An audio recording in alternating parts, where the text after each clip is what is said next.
What's wrong, baby? She's gone psycho! Run for your life! I hate to say it, G, but your girl has gone mental. She's always been crazy. That is why I love her. But she never gets mad at you. Oh, she gets mad.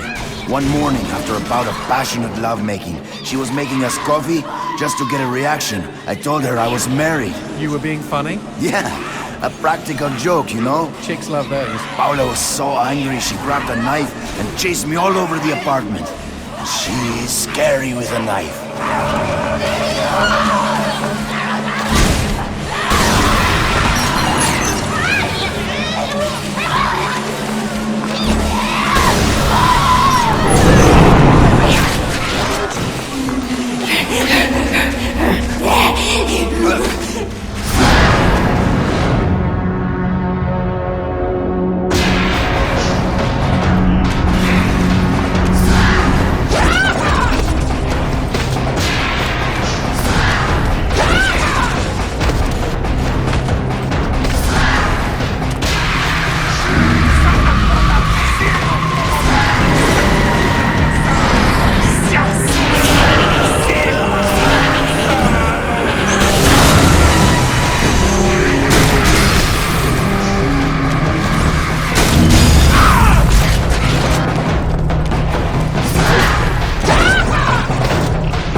surprise. I smell an upgrade.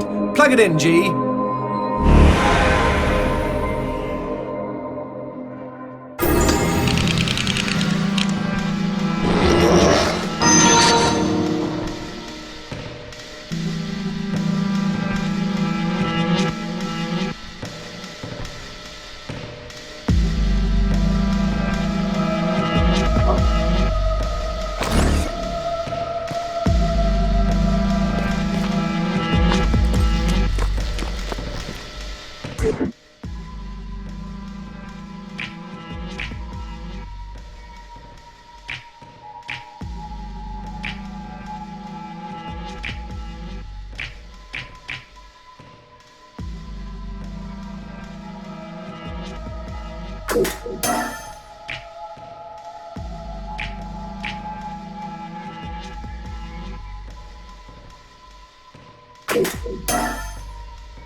Pescados locos have taken a shine to us. Stay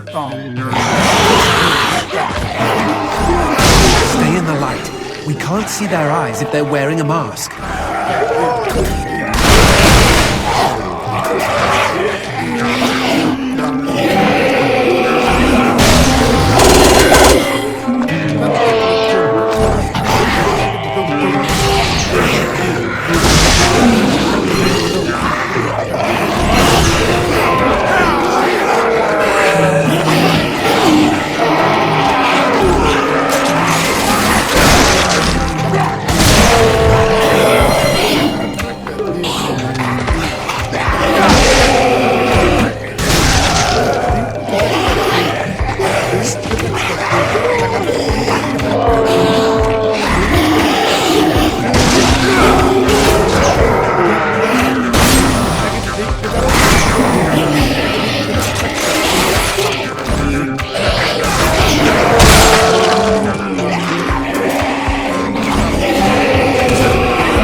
Why do I feel like I'm in a movie? What, were you raised in a barn? Good to know we have the same tastes.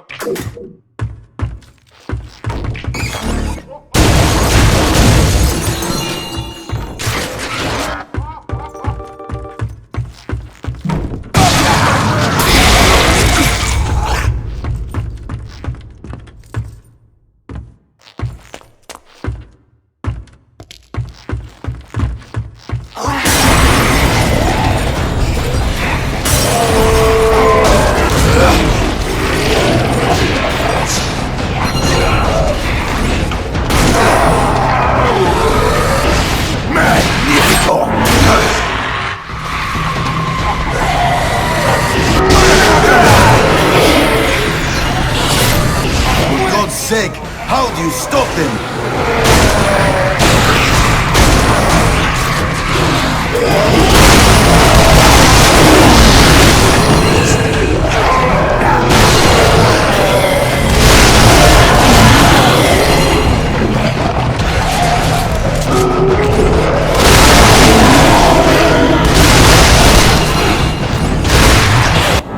Yeah.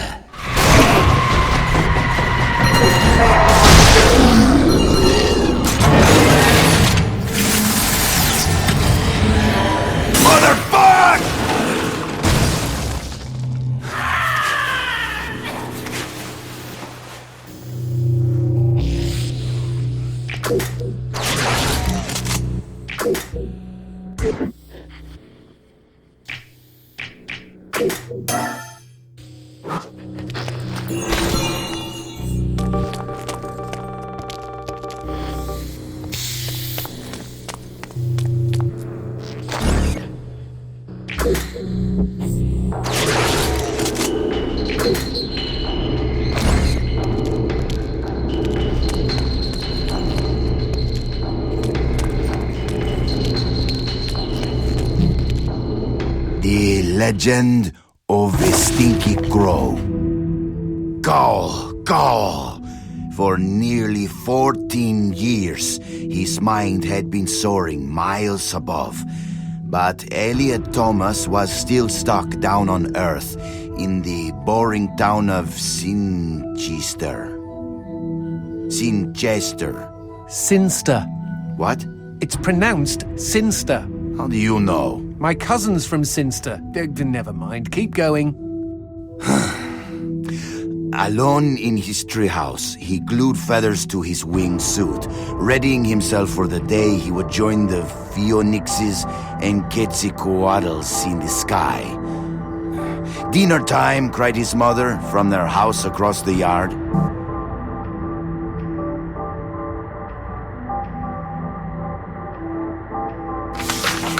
Elliot sat at the center of the table. A TV dinner was challenging his BO as the dominant smell in the room. On his left, his mother yammered about her day at the ER. On his right, his father was absorbed in his smartphone.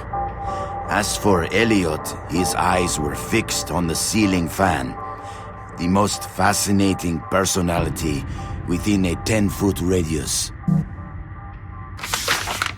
In homeroom the next day, Justin Schmakovsky threw a crappy paper airplane at him. Within seconds, Elliot had built a superior vessel. He stood up on his chair and swiftly launched the Papierflieger. What? At his unsuspecting enemy. Go, Papierflieger, go! Zoom, splort, Splurt, the marvel of paper aviation, lodged itself in Justin's tender eyeball. Mr. Thomas bellowed their teacher, "Go to the principal's office." Later that day, Elliot was cooing quietly to himself as he bought a candy bar in the lobby. Casey Witchtits was smoking nearby and sneered at him. "You'll never fly, Stinky Crow," she laughed. "Why don't you go jack off to some bird porn? I bet you do more fapping than flapping." Hey, that's pretty good. "Fuck you!" screeched Elliot as he ran for the door.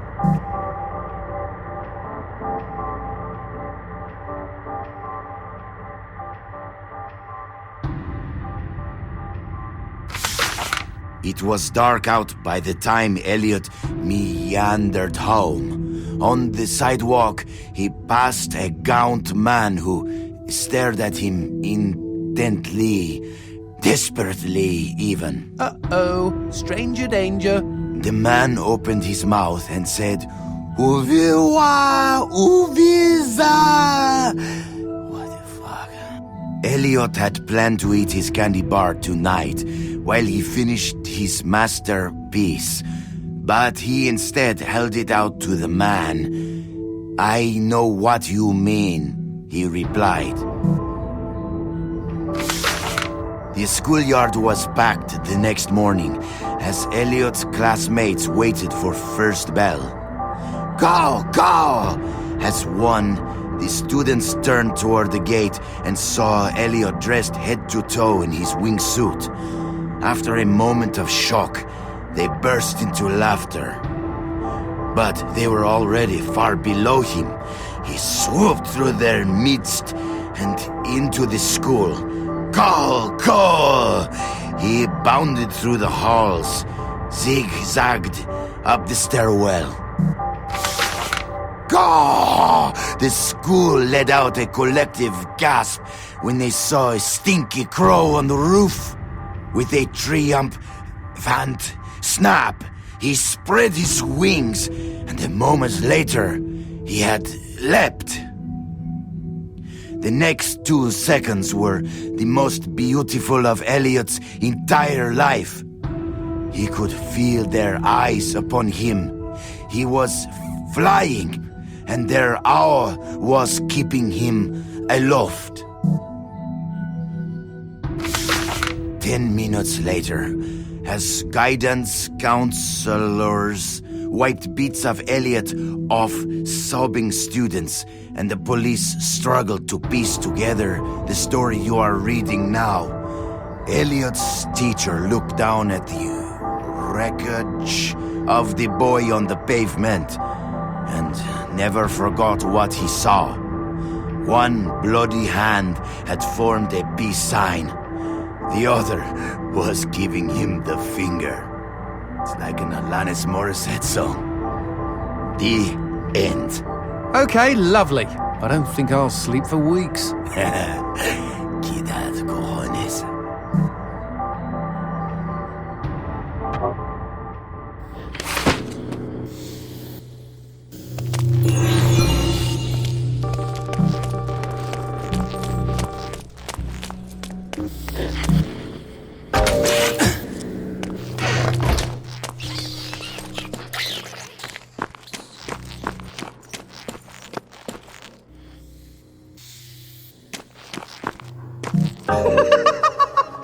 Oh, I would hate to be the dumbass that got tricked into renting that cabin.